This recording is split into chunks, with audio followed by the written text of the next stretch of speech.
আমার উপরে মেজাজ দেখাবেন না। আপনি মেজাজ দেখাচ্ছেন কেন? তিনি রেগে মেগে কথাটা বলেছিলেন, তিনি কর্মচারীদের উপর মেজাজ দেখান।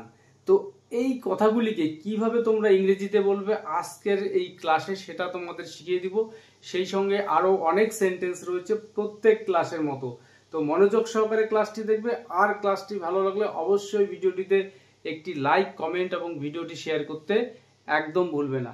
তো যেই সেন্টেন্সগুলো আজকে শুরুতেই তোমাদের শেখাবো যে আমার উপরে মেজাজ দেখাবেন না, তো এই সেন্টেন্সটাকে আমরা ইংরেজিতে কিভাবে বলবো?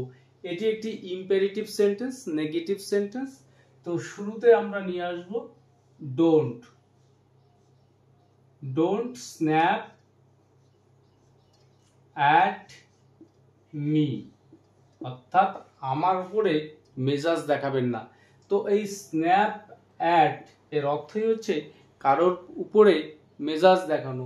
তো এই স্ন্যাপ ভার্বটির অর্থ এই মেজাজ দেখানো ছাড়া আরো অনেক অর্থেই এই ভার্বটি ব্যবহার করা হয়, বাট এই সেন্টেন্সে এর অর্থ হচ্ছে মেজাজ দেখানো। তো ডোন্ট স্ন্যাপ অ্যাট মি, আমার উপরে মেজাজ দেখাবেন না। তো কারোর উপরে মেজাজ দেখানো এইরকম অর্থে যখন আমরা বলবো, এই স্ন্যাপ ভার্বটির পরে আমরা অ্যাট প্রিপজিশনটাকে ব্যবহার করব।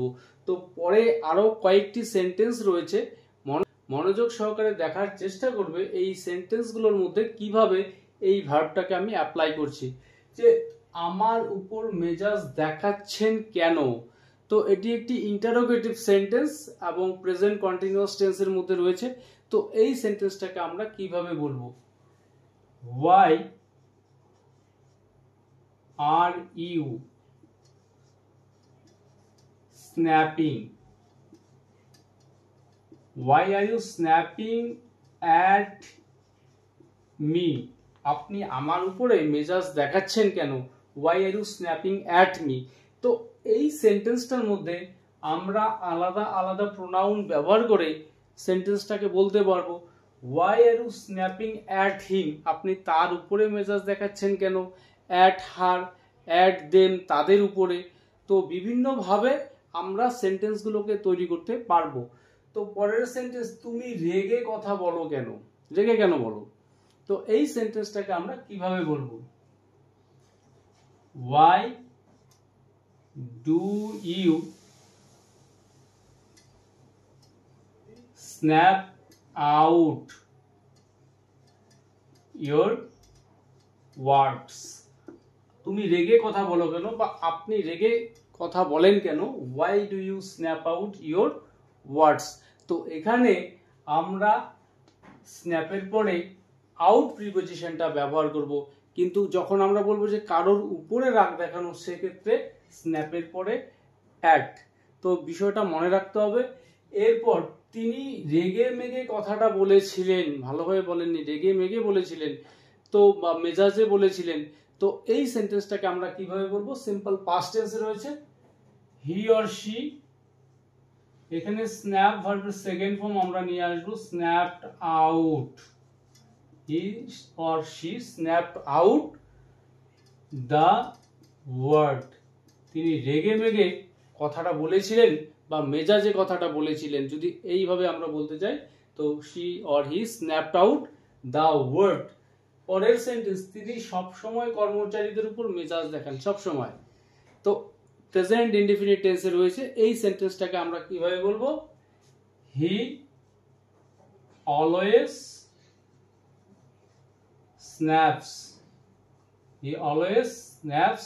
এখানে কর্মচারীদের উপর মেজাজ দেখান, তো এখানে কারোর উপরে মেজাজ দেখানো। তো স্ন্যাপের পরে এখানে আমরা প্রিপজিশন ব্যবহার করব অ্যাট।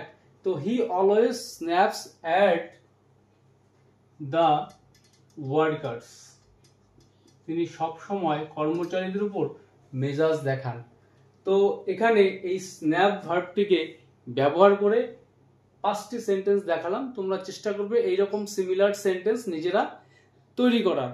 তো এরপর আরেকটি ইডিয়ম ব্যবহার করে কয়েকটি সেন্টেন্স আমি তোমাদের দেখাবো, খুবই গুরুত্বপূর্ণ কিছু সেন্টেন্স, যেগুলো আমরা সবসময় বলে থাকি যে এই আনন্দ 2 দিনের, তার সাফল্য 2 দিনের, বা তাদের এই সম্পর্ক 2 দিনের।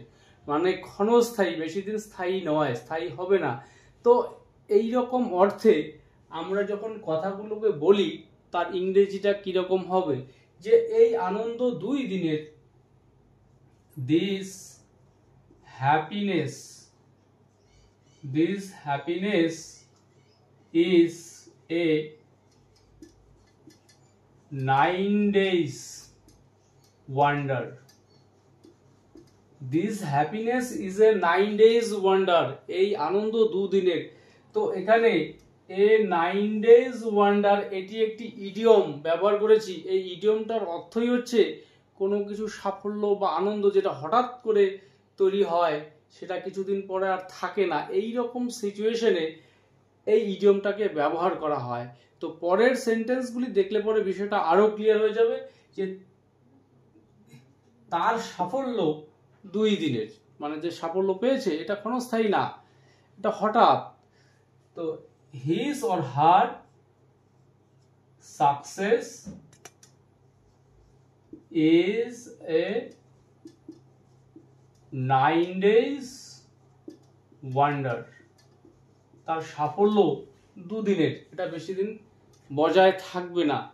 যে রানু মণ্ডলের হঠাৎ উত্থান ছিল 2 দিনের, মানে হঠাৎ করে উত্থান, কেউ আগে চিনতো না, হঠাৎ কোনো একটা সোশ্যাল মিডিয়াতে এসে সে ভাইরাল হয়ে গেল, কিন্তু সেটা বেশি দিন ক্ষণস্থায়ী হয়নি, তার যে উত্থানটা কিছুদিন পর হারিয়ে গিয়েছিল।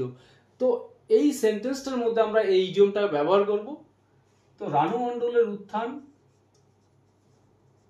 রানু মণ্ডলস সাডেন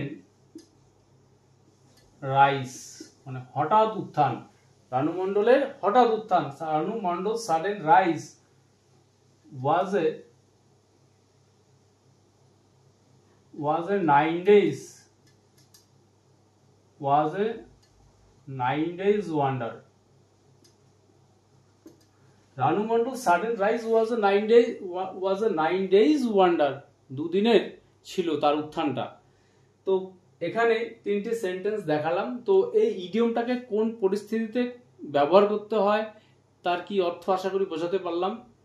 তো এরপর আরেকটি সেন্টেন্স স্ট্রাকচার রয়েছে, যারা পরিশ্রমী তারা উন্নতি করতে পারে, যে যারা গরিব তারা জীবনে কষ্ট পায়। এই রকম এই যে যারা তারা যুক্ত সেন্টেন্সগুলোকে কিভাবে তোমরা ইংরেজিতে বলবে, এখানে একটি স্ট্রাকচার দিয়ে তোমাদের বোঝানোর চেষ্টা করছি, যে যারা পরিশ্রমী তারা উন্নতি করতে পারে। Those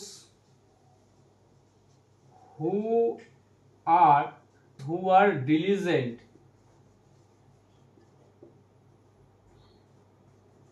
they can prosper in life. Those who are diligent can prosper in life. পরের সেন্টেন্স, যারা গরিব তারা জীবনে কষ্ট পায়। তো এই স্ট্রাকচার অনুসারে those who are poor suffer, তারা জীবনে কষ্ট পায়। those who are poor suffer in life. তো আজকের ক্লাসে এই যে সেন্টেন্সগুলো দেখালাম, এই সেন্টেন্সগুলো নিয়ে কোনো প্রকার প্রশ্ন